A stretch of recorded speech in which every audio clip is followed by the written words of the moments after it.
দর্শক আমন্ত্রণ জানাচ্ছি বৈশাখী টেলিভিশনের স্বাস্থ্য বিষয়ক নিয়মিত আয়োজন বৈশাখী হেলথের আজকের পর্বে। আপনাদের সাথে পুরো আয়োজন জুড়ে আছি আমি ডক্টর সরকার নাহিন আহমেদ। যথারীতি আমাদের প্রতিদিনের মতোই আজকে আমরা আলোচনা করব স্বাস্থ্য সমস্যার যুগোপযোগী একটি সমস্যা নিয়ে। আর আজকে আমাদের আলোচনার বিষয় ক্যান্সারের ব্যথা ইন্টারভেনশনাল চিকিৎসা পদ্ধতি। এই বিষয় নিয়ে আলোচনা করতে স্টুডিওতে আমাদের সাথে উপস্থিত আছেন একজন স্বনামধন্য পেইন মেডিসিন বিশেষজ্ঞ। আছেন ডক্টর মোহাম্মদ মাজহারুল আলম, সহকারী অধ্যাপক, বাংলাদেশ কোরিয়া মৈত্রী সরকারি হাসপাতাল, কনসালটেন্ট এবং director, Bangladesh pain and spine centre, Panthapath, Dhaka. চলে যাচ্ছি স্যারের কাছে। আসসালামু আলাইকুম স্যার, স্বাগত জানাচ্ছি আমাদের আজকের অনুষ্ঠানে। কেমন আছেন? জি, ওয়ালাইকুম আসসালাম। ধন্যবাদ আপনাকে, ধন্যবাদ বৈশাখী টিভির সকল দর্শক শ্রোতাকে। আচ্ছা স্যার, আমাদের আলোচনার বিষয় যেটি ক্যান্সারের ব্যথা এবং এতে ইন্টারভেনশনাল চিকিৎসা পদ্ধতি। স্যার, আমরা জেনে থাকি যে আমাদের রোগীদের মাঝে, ক্যান্সারে আক্রান্ত রোগীদের মাঝে 70 থেকে 80% রোগী কখনো না কখনো ব্যথার সম্মুখীন হয়েছেন। এই ব্যাপারটা নিয়ে একটু জানতে চাইবো যে ক্যান্সারের সাথে ব্যথার সম্পর্কটা ঠিক কীরকম? জি, আপনি যথার্থই বলেছেন। প্রতি বৎসর বিশ্বে প্রায় 18 থেকে 20 মিলিয়ন রোগী ক্যান্সারে আক্রান্ত হয় এবং এর মধ্যে প্রায় 9 থেকে 10 মিলিয়ন রোগী ক্যান্সারে আক্রান্ত হয়ে মারা যায়। এর মধ্যে 55% রোগী প্রচণ্ড ব্যথায় আক্রান্ত হয়, ব্যথায় ভোগে। দিন দিন এই সংখ্যাটা আরও বাড়ছে। আপনি ক্যান্সার হাসপাতালগুলোতে, বাংলাদেশে ক্যান্সার হাসপাতালগুলোতে এখন রোগীর চাপ অনেক বেশি।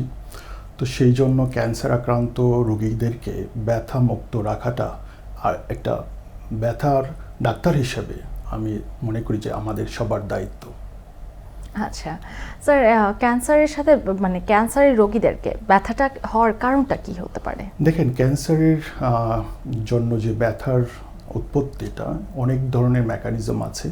খুব সহজ ভাষায় যদি আমি বলতে চাই, ক্যান্সার একটা টিউমারের নিজস্ব কিছু মেকানিক্যাল ইফেক্ট আছে। টিউমারের আশেপাশে নার্ভ থাকে, নার্ভকে চাপ দিলে ব্যথা হতে পারে। টিউমার থেকে ইটসেলফ কিছু কেমিক্যাল রিলিজ হয়, সেই কেমিক্যাল ইনফ্লামেশন করে, ইনফ্লামেটরি প্রসেসের মাধ্যমেও ব্যথা তৈরি হয়। আপনি যদি আবার আরেক দিকে চিন্তা করেন, ক্যান্সারের রোগীদের যে ক্যান্সারের জন্য চিকিৎসা করা হয়, রেডিওথেরাপি, কেমোথেরাপি, সেগুলোর একটা সাইড ইফেক্ট থেকেও ব্যথার কারণ হতে পারে। তো এন্ড স্টেজে যারা থাকে, বেশিরভাগ ক্ষেত্রেই প্রচণ্ড ব্যথা থাকে, তাদেরকে আসলে ব্যথা মুক্ত রাখাটা খুবই জরুরি। কারণ আমরা চাই কোয়ালিটি লাইফ যেভাবে লিড করা হয়, কোয়ালিটি ডেথও একটা পেশেন্টের অধিকার।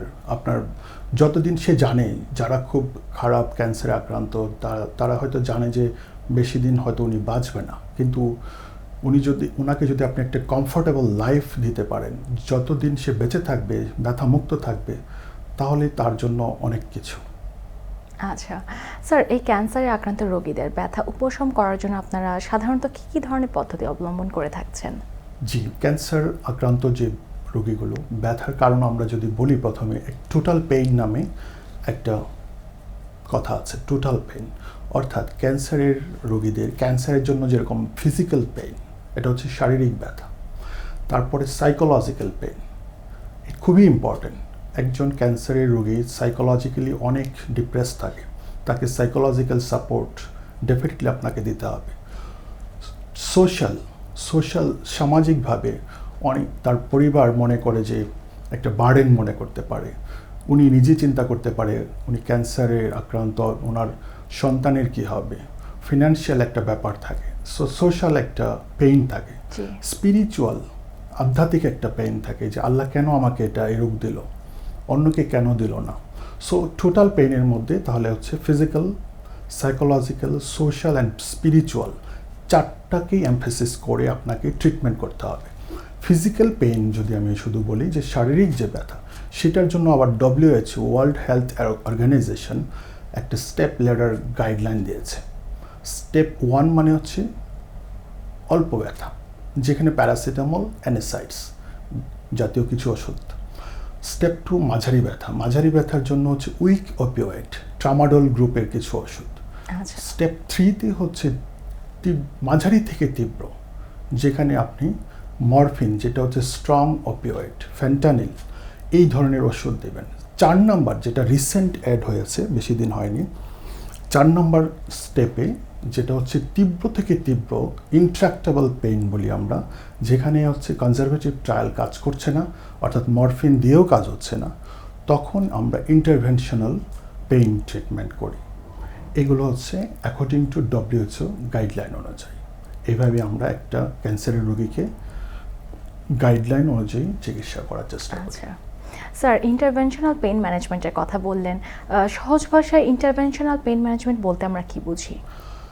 দেখুন, ইন্টারভেনশনাল পেইন ট্রিটমেন্টটা হচ্ছে যে আপনি একটা ইমেজ গাইডেড ইনজেকশন, সহজ ভাষায় একটা ইমেজ থাকবে, সেই ইমেজকে তৈরি করে ইউজুয়ালি আমরা বাংলাদেশে ফ্লোরোস্কোপি বা সিয়াম এক্সরে, এক ধরনের এক্সরে, লাইভ এক্সরে, অথবা সিটি স্ক্যান গাইডেড, অথবা মাস্কুলোস্কেলেটাল আল্ট্রাসাউন্ড, এগুলো হচ্ছে এক ইমেজ গাইডেন্স মেশিন আমরা ইউজ করি, করে ইনজেকশনের মাধ্যমে ইন্টারভেনশন করা হয়। যেখান থেকে ব্যথার উৎপত্তি সেই জায়গাগুলোতে বিভিন্ন রকমের ইন্টারভেনশন আছে।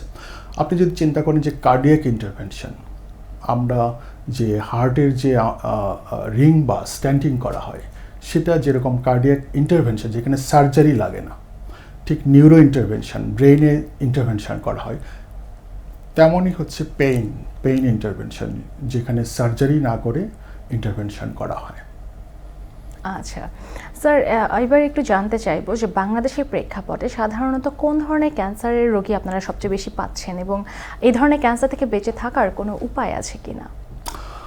জি, আপনি খুবই সুন্দর গুরুত্বপূর্ণ একটি কোয়েশ্চেন করেছেন। যে বাংলাদেশে আমরা যদি ভাগ করি মেল ফিমেল, পুরুষ মহিলা, পুরুষদের ক্ষেত্রে আমরা যদি চিন্তা করি যে খুবই কমন হচ্ছে ফুসফুসের ক্যান্সার, জি, পাকস্থলীর ক্যান্সার, লিভার ক্যান্সার। ফুসফুসের ক্যান্সার সবচেয়ে বেশি পুরুষদের ক্ষেত্রে, ওরাল ক্যান্সারটাও বেশি। এর কারণ হিসেবে চিন্তা করি ধূমপান, তামাক জাতীয় এই যে ধূমপানটা, আমরা যদি ধূমপানটা পরিহার করতে পারি, আমরা খাদ্যাভ্যাস চেঞ্জ করতে পারি, ভেজাল খাবার না খাই, তাহলে কিন্তু এটা থেকে অনেকটাই আমরা প্রিভেনশন করতে পারি।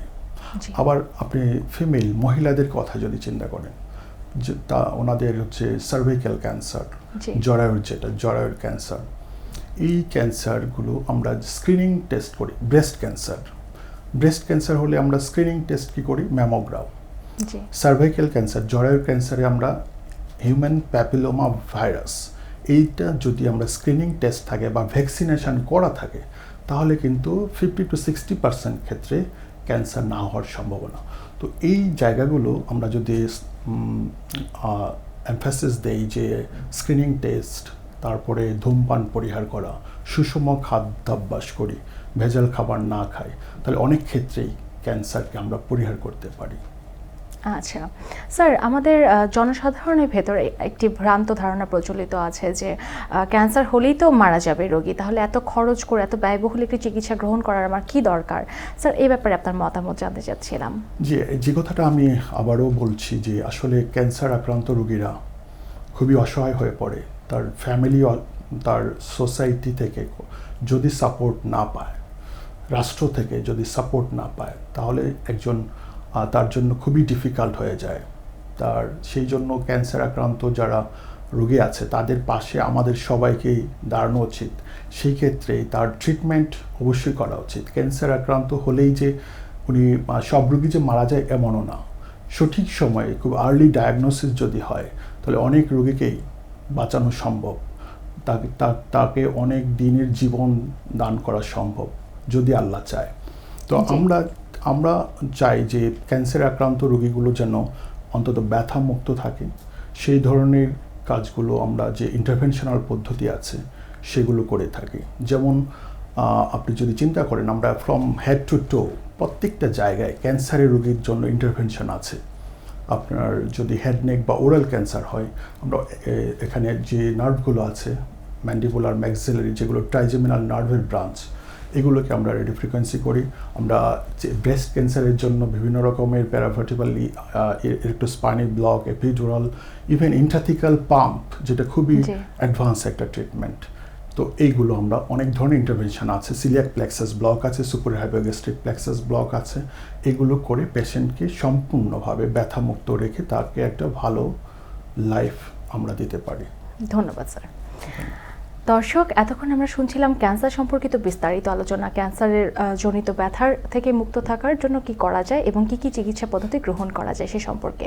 আমরা আমাদের অনুষ্ঠানের একেবারে শেষ পর্যায়ে চলে এসেছি, বিদায় নিতে হচ্ছে আজকের মতো। আগামী পর্ব দেখার আমন্ত্রণ জানিয়ে বিদায় নিচ্ছি আমি ডক্টর নাহিন।